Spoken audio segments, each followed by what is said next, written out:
within 2-3 minutes. So this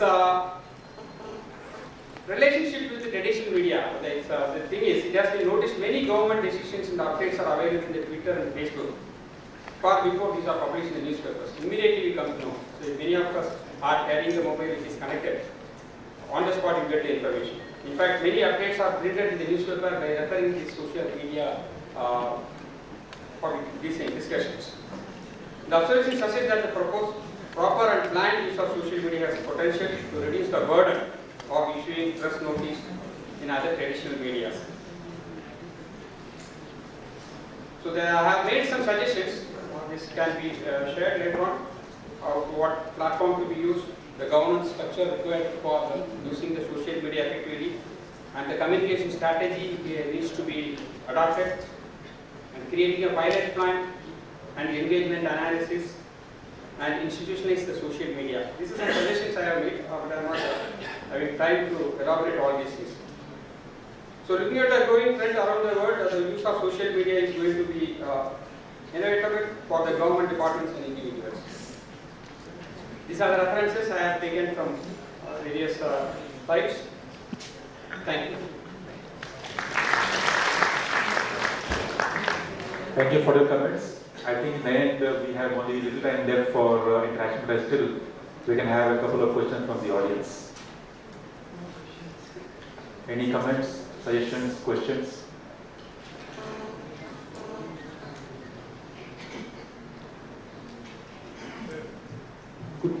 Good afternoon, sir. If you can introduce yourself and then ask the question. I just want to ask one simple question. आप अपने को जरा introduce करेंगे? I am Anirban Sinha from Chhattisgarh, Dantewada. I just want to ask one simple question. Why NARIC is not yet present on Facebook? Not yet present on? On Facebook.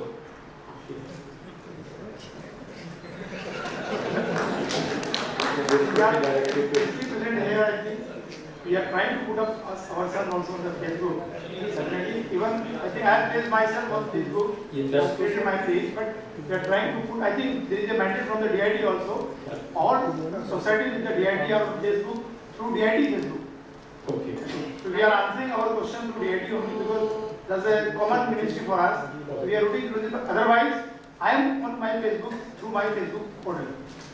Many we have Facebook account. Most of our students, they get the information and we get the student introduced through this Facebook contact. Yeah. But NILET as a headquarter does not have any Facebook. No. Okay, thank you. One last question, then we will close this. मैं सरपंच को बधाई देना चाहूँगा कि उन्होंने India meeting किया है 5000 facilitation जो सेंटर बने सर, उसमें एक फैसिलिटेशन सेंटर में 4 लोगों को जॉब मिला है और उतनी सारी जॉब अपॉर्चुनिटी क्रिएट हुई। लेकिन सर मेरा एक सजेशन है कि गवर्नमेंट तब तक सक्सेस नहीं हो सकता जब तक जैसे जो गवर्नमेंट के बहुत सारे प्रोजेक्ट है एनजीओ को चले जाते हैं। एनजीओ वहाँ पे ट्रेनिंग देते हैं, बच्चों को भी पैसे मिलते हैं और सेंटर्स को भी पैसे मिलते हैं, लेकिन हमारा गवर्नमेंट का प्रोजेक्ट रहती भी है, हमारे पास वो काम नहीं आता जो कि गवर्नमेंट प्रोवाइड करता है।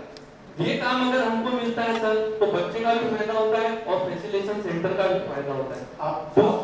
आपने शायद मेरा जो मैंने एड्रेस किया था आपने नहीं सुना, मैंने आपको यही फरमाया था कि हमारे यही प्रयास है कि जितने भी डिजिटल लिटरेसी या डिजिटल इंडिया के अंदर जो कोर्सेज आएंगे, क्योंकि हम अपने क्षमता के दम पे ये रोल आउट नहीं कर सकते।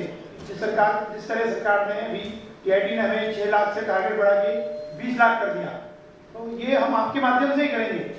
और पंचायती राज की जो ट्रेनिंग आई थी हमने शायद आपके माध्यम से ही रोल आउट की है।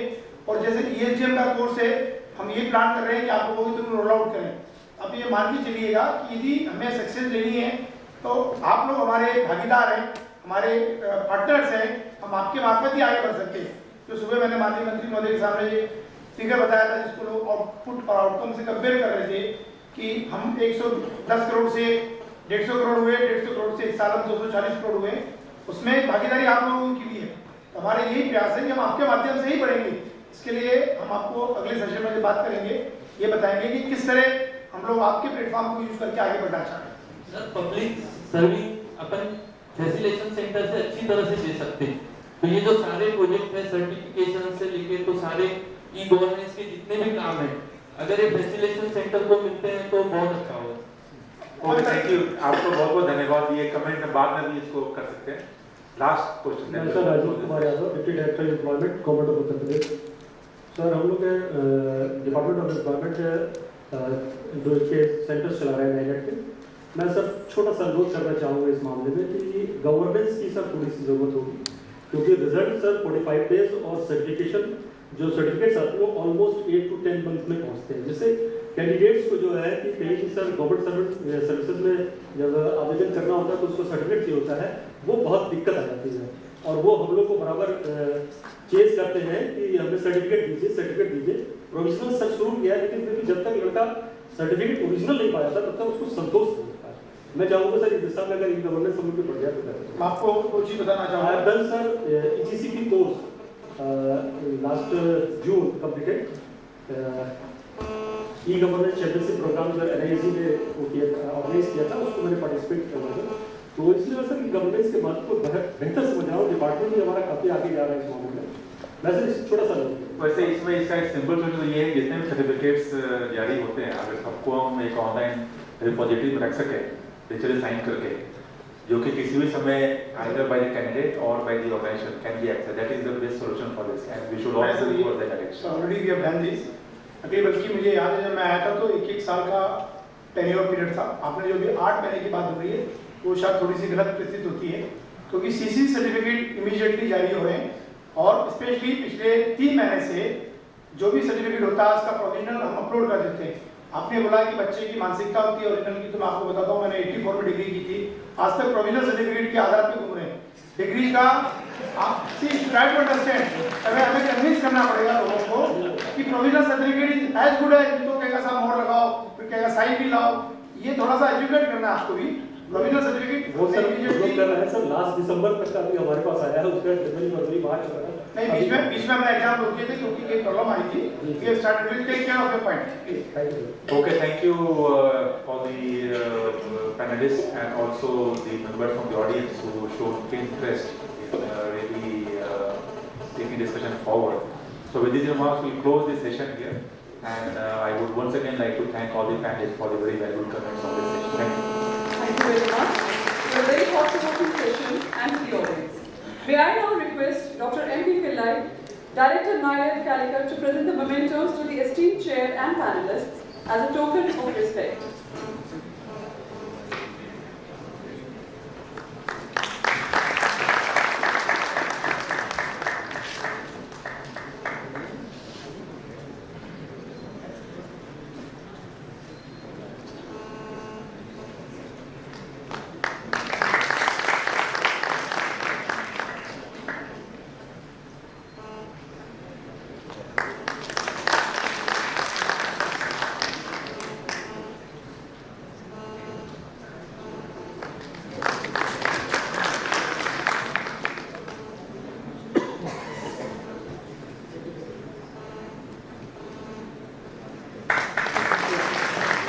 May I now call upon Shri Parthu Adhikari to present the memento to Dr. M.P. Pillai, please.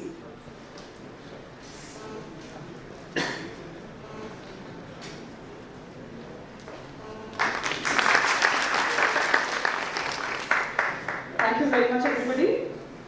Thank you very much, gentlemen.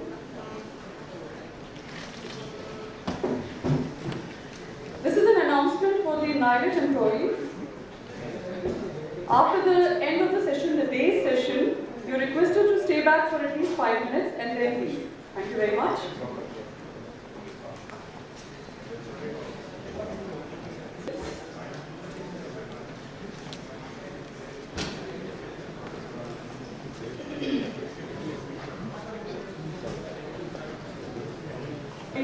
Thrust on GIS, cloud computing and cyber security. Let me introduce the eminent chair for this session.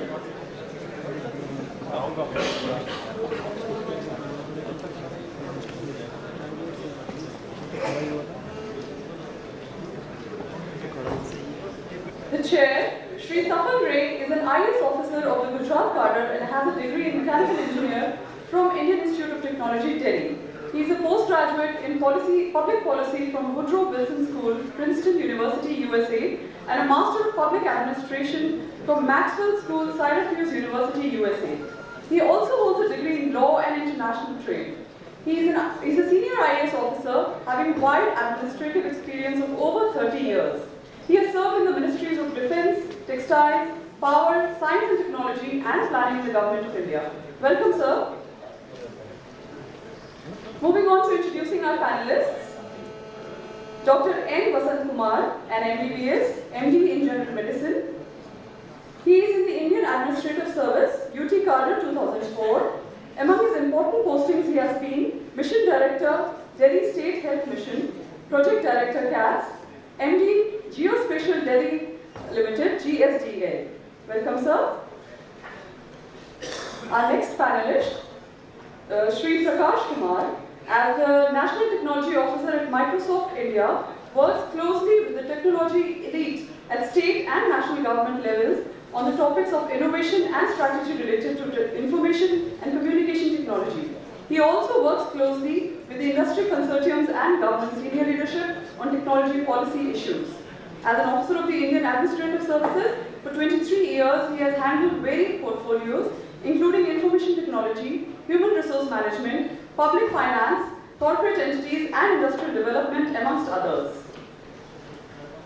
Shri Alok Tripathi is presently working as Director in Charge, NILET Patna Center. Shri Alok did his Master's degree in Information Science and Engineering. Before joining as Director Patna, he has been associated with NILET Gorakhpur. He has a vast experience in the field of networking, database and informational security. He has handled a number of government-sponsored projects.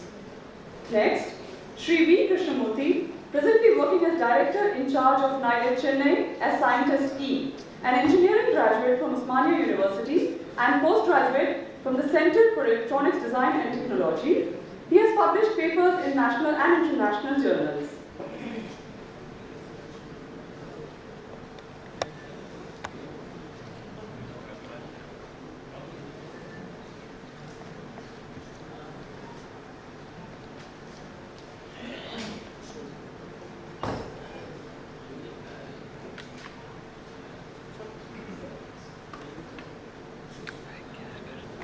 So the session 3 is all about emerging technologies, trust on GIS, cloud computing and cyber security. Most of you would have been there in the morning session where the Secretary gave a very... Let me welcome Sri S. Krishnan. He is an eminent scientist from CERTIN. He is a cybersecurity expert. Thank you. Otherwise you can introduce yourself. So, a good idea about the Digital India campaign was given by Secretary in the morning, and it was very clearly mentioned that we are all committed to the Digital India project through a combination of infrastructure as well as through digital empowerment of our people living in remote areas. So, the technology which is emerging in this area will have implications in terms of cyber security, because as we expand our network to the remote corners, there will be issues of cyber security. Then when we are thinking of passing the benefits to common man, issues of GIS will come in, geospatial mapping will be there, and of course infrastructure-wise, cloud computing again will be an issue. So these are emerging areas which need to be discussed in detail, and we have a very eminent panel with us. So what we'll do is begin on each of the topics, say 8 to 10 minutes, because time is limited, and then open the session for discussion. So what I'll do is ask Prakash to begin on the cloud computing side, which is ready with his presentation. So he'll give you a very brief idea, and then from there we'll take on the security part, and finally on GIS, where we have Vasant Kumar. He'll be talking to us.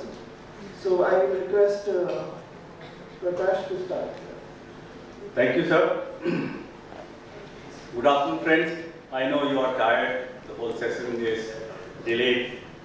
Let me ask something here. Is there anyone here in this room who doesn't use an email or who doesn't have an email account?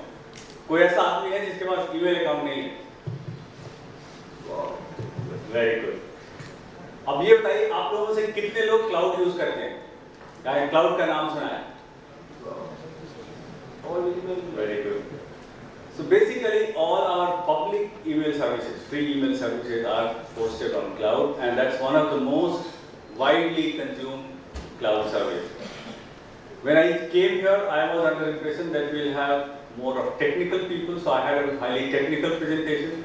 And then I was requested to change it and talk about, give very basic of what cloud computing is. So what I'll do, I'll just take you through some of the basics of what cloud computing is.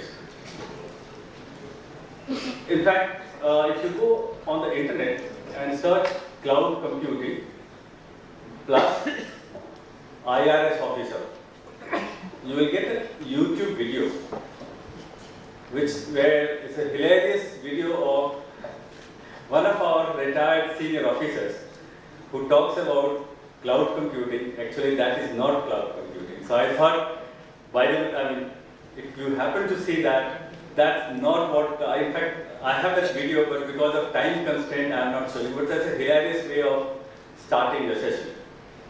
So so computing, as you all know, started from the mainframe in 60s. And from there, we have come to internet age where your devices which are in your pocket, your phones are connected. So we have covered this huge technological journey in a very short period of some 50 odd years, and we are using cloud in a big way. Now, you all are familiar with a case where you have your own data center, your own server, where you host your application, which is used by your internal customers as well as outside customers. Here's an example. There's a portal called ShareKhan. It basically is a share. It deals with shares. You can subscribe to their services. Now, what is the time period during which it works? 9 AM to 5 PM. जब तक कि stock exchange चलता है, क्या उनको 24 घंटे के लिए चाहिए infrastructure? Does it make sense to have 24-hour infrastructure, or they should have only for the period when they need it? Or when there is a heavy transaction, should it be for that period or for the entire period?